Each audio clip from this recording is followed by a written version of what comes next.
Welcome, Rabbi Ji, on Radio City Freedom. Thank you for having me here. Thank you. So, you performed at the Zero Festival of Music recently. How was the experience? It was, like a breath of fresh air. It was, everything was new. The place was far away. It was unpolluted, pristine. And people were there for the love of money, very unpretentious, not hip, not doing it for trends, just people there for the love of money, and people from all over, and people who traveled, 12 hours, 14 hours over bad roads, non-existent roads, really. I mean, because I traveled on the same roads.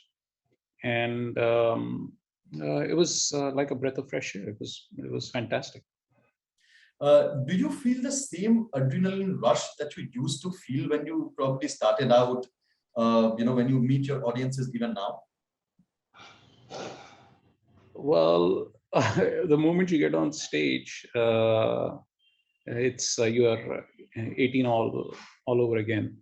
I mean, if you don't feel the rush, then you probably shouldn't be up there on the stage. And probably you wouldn't be on stage. So you, regardless of how many shows you've done, how long you've done it for, the greatest marker of you being alive and you being humble, or you still being topical, at least to yourself, is the butterflies in the stomach. I mean, every time you get on stage, if you feel it, then you're doing okay. And this is how you're supposed to feel. You're supposed to feel vulnerable. You're supposed to feel nervous.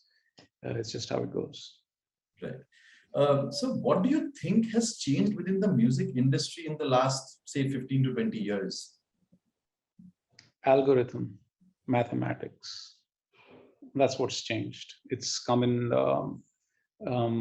placed itself between you and I, between me and my audience. And so earlier, if, the channels and radio were the gatekeepers, and they were somehow,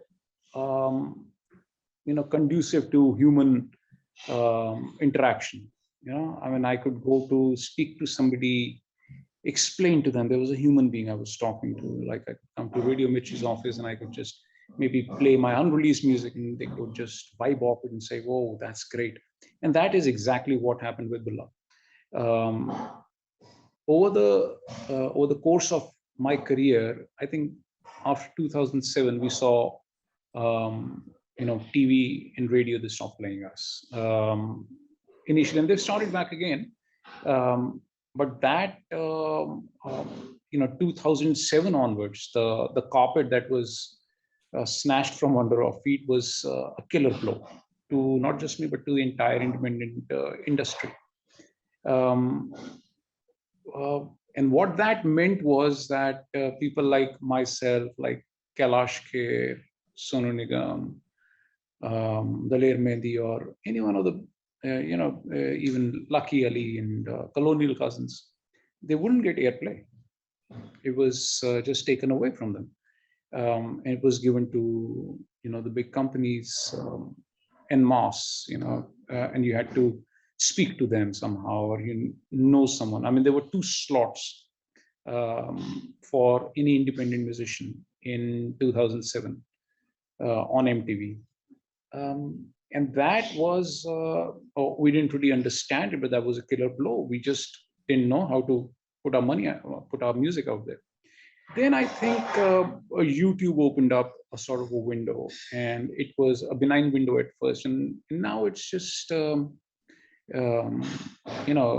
it acts like a gatekeeper, which opens up the window in increments by how much you're willing to spend on it. And people with, so what that means is that people with great spending power get to swamp everything else. The other organic growth thing is perhaps there, but it's not very conducive to adult and contemporary music, which doesn't want to talk about just teeny bopper stuff or just wants to deal with something slightly deep.